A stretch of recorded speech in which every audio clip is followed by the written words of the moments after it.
Humane so na mini programs coordinator de my Youth Bridge Foundation na Ajwa Japan eni nkomo emfa ho na wi wote yenka ye mo ha fachaye na humano atekoye behwe na yanya na Ajwa Japan a wo ye programs coordinator de my Youth Bridge Foundation a wo mo ehwe enimo kwan wo madwene sanke be ya by election ebe koso e wase north no ka mabunu bia sabe wonye mfie du nwotwe no kayemie voter register no bi emma wo musafo no na yentwere wonde sebe ya 27 June by election na ke bekoso no kombu benya ho kwan na onso ato aba no ebienti yehwe se ye benya na Ajwa Japan na ye no edi enkomo enti ye nya na Ajwa me nto Premtobre Kasee no so na yenko eyensam foforo emu nanura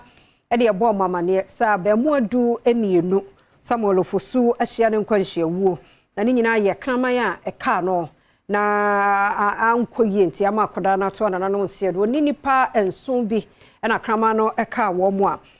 samede anya yi a wafiri mu ama afoforo no so ewo hospital Awutu breku Awutu Senya West mensim wo fifi mantem ne ko so mame kokofi aje ho na yenhwe na yenkotie se de nsam no tie na mabakofi ho ne ne de nkomoye Rehosemu a esie ewo Awutu breku Awutu Senya West mensini mu ewo mfimfini mantemu nyina ene se abamu abia wanya mfie dumienu ya ne din ene Samuel Fosu wahia ne nkwanhia wo wa bra kraman bia wosusu se na dwene mu eka no eka nkwada wotwe ya ne woka ho bie ya atawia eye abamu ayi emame wakire mu se wono mu susu mpo se nkwada wotwe a kraman eka wonom no wonom enya rebisi yawie wode na kosem eto ya mane boni anim kraman ka me na ese from me ba makuma na me so sadia yanya fast na me sister baako wa ha bonim hospital bi o farm rec or side na ye de no kwa enti ye kwa no bi say de na ye akora no so kraman na ka no no say ka no ye de na hospital na so ashase na ye de ne pande bensa nsumi de minim pande akro bo mo twere duro ne pande ma ye say ye nkoto ba ye ko ye no pande na price no mo ka say 15 million na me ho nso ntimi nim say de o mo de awo no na ho bejo no kakra na ye bi say me say o mo wo ne he na abo no so ka ne he na me so ka na beti ba pande no so o mo de wo ne nsechi na mo say akra ne de say baby o mo de pande no won poison afro no ba ye say anko mo de wo baby akra ma ne ka e no na esane tebi omo de woni de afro no ma akoyi na kuma na akra na kuma na edin na ode ne nambo nti membo mpa ye be 50-50 nti me yankwa homa no so na ye ne Kofi aje ya mane boni eni nkomo Kofi awie ye mo ha abia mejo so ene belated happy birthday so nkomo biem ngadafi na sese no enkoda enso no aka no wo mtibia mu te se wo mo hin sese e me no ka say the empanifo me nya nje say omudi bi ekokolebu teaching hospital and omudi bi so eko other hospital but dodo na no ngom kokolebu zanza ha no sa eduro a ye de wosa nkraman krama kawa health center wa no enya de omo sa enoni ebi wa ha nti na etwa say omo refer omo edo omo ko Kasee mu eti we ni di ba ekodu ho ansa na omo che say nkwara bebre na no na krama kika omo a omo do omo so dey kan kan no omo refer omo edo omo ko kolebu teaching hospital na me say edo ni bi eni da hane health center e dey so omo do omo ko e bi hospital na say hospital Kasee mu and this am no ka say the time kwala no e won me ha we no na me say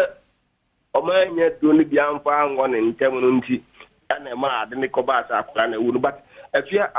ekromu na nkasa no na no so kire say amama ni amani okomu anu Awutu breku no eno na Awutu traditional kaza omo ekona nkate ti no yenyan krama wo ekona bakwasam krama ni nkate yenyan nkate wo Awutu breku asa so ana tu krama yenyan krama okomu a de krama bakomu obodam so like kampofo eti abakwasam chese yenyan krama wa anti e bai ocho no onana no mo hia se omo ya amama ni amani omo chese enya krama kekesa na kesa se kono bosom aye krama enti yenyan krama okomu ana na etuatra ene amanfo no bi etuba wo na etuba ene bedin enkrama abakomu a akofa oye ne aba apart from say hunamu from doctors for ene so omo de but spiritually no yenyan krama okomu enti omo gidi se nana no chese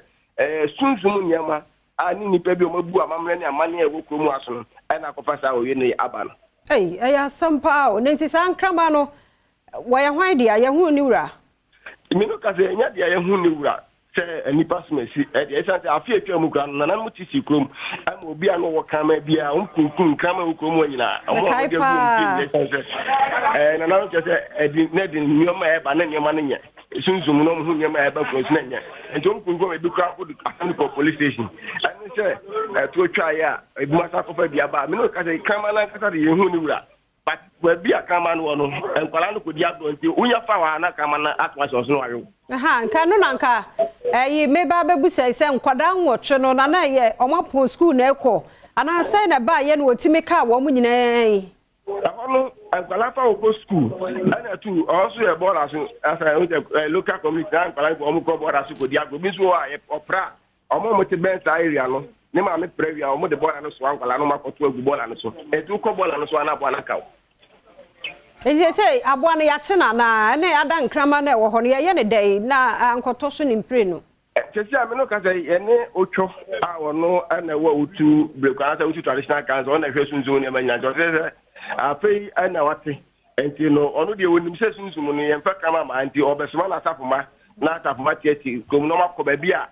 be ya za boda no na krama no no na makọ akọ hwe sa krama no makunu na enu ati ka wa krama wo fie bia no yini firi wan zakwa na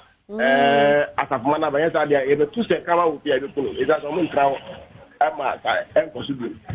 Kofie ne wadaro ma yemfa wo si ha bibi tofom die mu a sade wa yi asuchire na wasade amaye yada se ne